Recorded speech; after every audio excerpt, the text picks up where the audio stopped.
Good morning, happy Friday. Today is Friday, January the 18th. Yeah, so after today I got a 3-day weekend and I'm so glad about it. I ain't gonna be on here real long like I always say, and sometimes I get very long-winded and I know that. But yo, what y'all got planned for the weekend? Are you gonna go to any of the Martin Luther King festivities in your area, the parade? We always have a noonday service where there's a speaker and everything, and it's always very enlightening, the stories they tell. One of the things I like is somebody, they had this little segment called I Remember When, and it starts off with somebody older, I think that's how they do it, and then they come up, they have a more younger professional person in the area to speak last. I think it's how they did it. I may have it wrong, but anyway, it's just good to spread positivity, do things and put information out there to help others to succeed. It's very foggy this morning, but yeah, so I'm headed to work in the fog. And again, I want to say to all the federal government employees, be encouraged. God is still in control. And I've said this on a video prior to this one, that, you know, bad things happen and we have to try to figure out what's our lesson, and when we go, our lesson to be learned when we go through things. I know I try to live like that. And one thing I found is that when a lot of people have the same struggle, friendships are created. There's more love in the air. People are more inclusive of one another. I just think that, like, you know, it doesn't matter who the president is, God is still in control. And even though it's a bad situation for the federal employees to be shut down, the good that come out of it is that people, first of all, they're going to seek answers from God, or if they're not, they should be.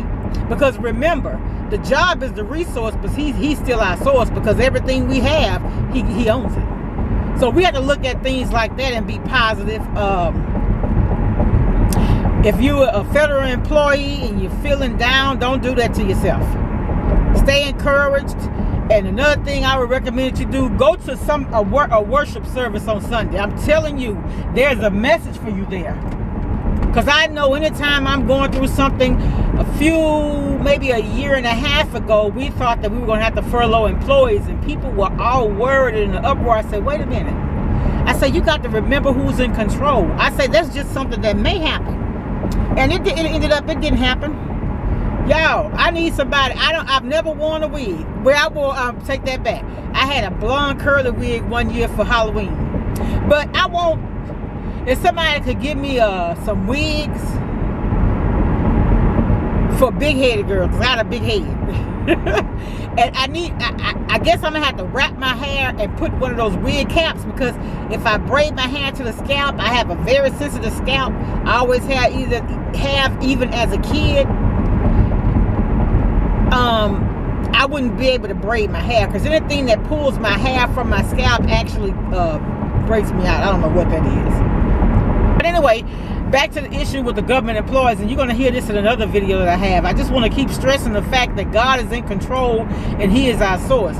Regardless of what we don't feel like we have, he gives us everything. So, you know, I am a witness to a testimony of my aunt who's deceased. She was my mom's baby sister. And I don't know, I ramble a lot. I may have told y'all about this one time. But every year, when she got a once a month check, she had retired. So, no, she ain't retired, because she died when she was 51 or 52, I think. But anyway, every month I would take her to go and get her check. I'm sorry. I would take her to the bank to cash her check, and then I'd take her to the store to buy her a grocery. Everything that she needed, I would take her to get it. And so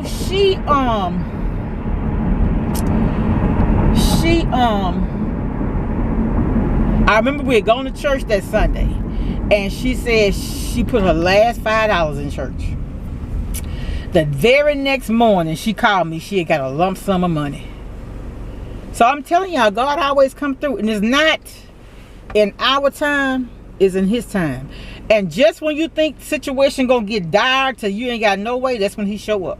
Because sometimes he have to do that to let you know he's in control. Sometimes we get so caught up in material things and our status and where we are in life, and this is not for anybody in particular, it's not, but I'm just saying in general, and I say that a lot.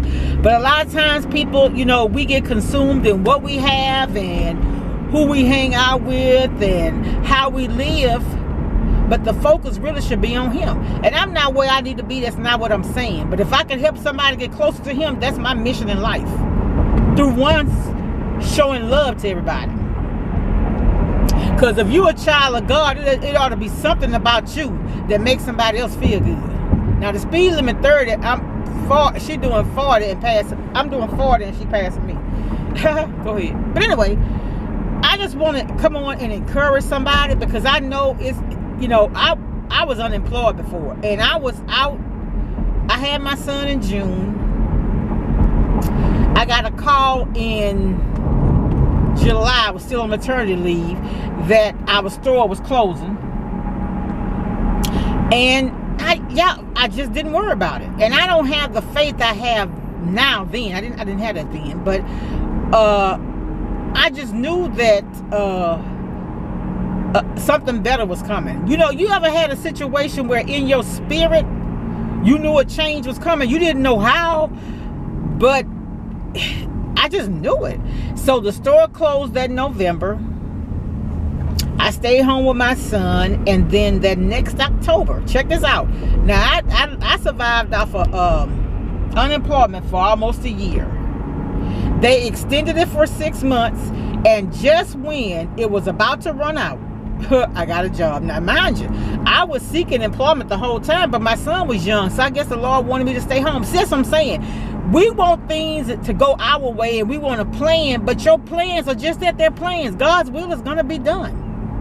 So take this time to reflect on him, reflect on your life, things you wanted to do and you couldn't do because you was working. Something that don't involve money, because you know a lot of things, and this is another thing too.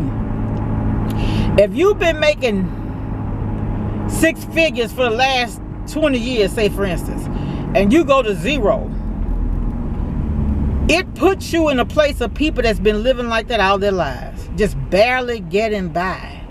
You know, that's where compassion is found. That's where humility is found. Because, you know, I've kind of experienced it in life. When I was unemployed, you couldn't have told me I was going to be unemployed. But, I mean, while I was unemployed, did I work at all? No, because I subbed back in the 80s. I didn't sub anymore after that. But anyway, I just want to encourage somebody. I just want you to know that I love you, God loves you, and no matter what the situation, it can change in a blink of an eye. I have seen people, well, you know people. Remember, I never forget, it was this guy, his girlfriend, his fiance had just broken up with him, and he won the lottery. And I don't know if that's the end of that story, if they, you know, they went back together, whatever, I don't know. But I'm just saying, your situation could change, because look, the difference between today and tomorrow is 1 second. Think about that. So you going the wrong way, brother. You can overcome anything. God could change any situation in your life, I promise you. And I read about 2 sisters were both government employees. They opened up them a bakery. You go, girls. See, that's the type of stuff I love. I love people that, you know, take a bad situation and make it good. Not just for themselves, for others. But, you know, and one other thing I want to talk about before I go.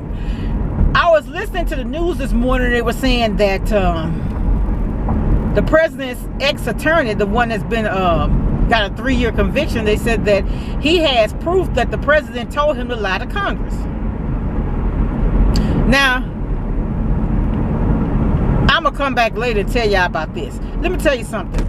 I was reading an article too where these guys, 2 black guys, worked at General Motors, and they were talking about all of the racial discrimination that they experienced on the job, and it got so bad to the both of them quit because they were fearful of their life.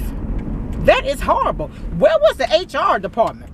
See, I'm gonna tell y'all something. I'm in HR, and I've been in HR over 24 years. And I know I don't make the money I should be making with the experience that I have, but you know what? God does everything in his time.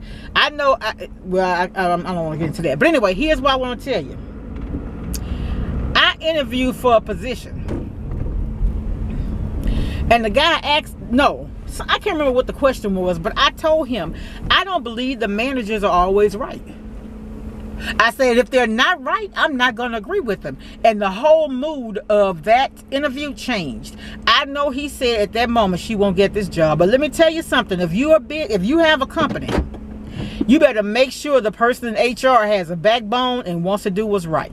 Because a lot of the legal fees that you pay could be eliminated right there with your HR manager, your director, whatever title that they hold in your business. Because I'm telling you, you have to have a backbone. You have to care about people, and there can't be any little I's and big U's. In other words, the manager is no better than the janitor. You understand what I'm saying? If he's wrong, you tell him he's wrong in a professional way. And then, like I said, if there's negativity, give a solution. It's very important. And I know that a lot of times people get hired because of who they know. But that ends up costing companies thousands, sometimes millions of dollars. If you know a situation is wrong in your company and your HR manager is not doing anything about it, y'all need to have a talk. Because that's very, very, very important. At no time, this happened in 2016, I think they said. And now the lady with the Equal Opportunity Commission said that that's the worst case of blatant racism she'd ever seen. They had a noose hanging up in the break room. They made little racial innuendos and just different little things that they did. And I can't believe that they were allowed to do that in the workplace. And these guys, they were six-figure employees.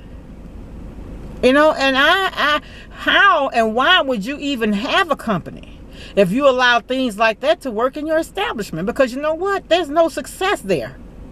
I don't care how successful you are. If you allow people to be mistreated to get where you are, that's not a blessing, baby. That's a curse, because one day you got to answer for that. But y'all, let me get to work. I love y'all. Today is Friday. If it's something I said you like, comment. If you have any suggestions about that wig for this big head, let me know. I just want y'all to stay, the federal employees, I want y'all to stay encouraged.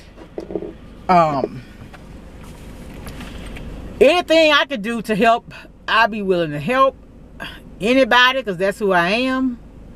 All I want to do is serve, because at the end of the day, I want to hear him say, well done. Have a good day. Have a good Friday. Have a good weekend. If I don't come back, just know that wherever you are, if you feel like don't nobody else love you, I love you. Okay? Have a good day. Bye.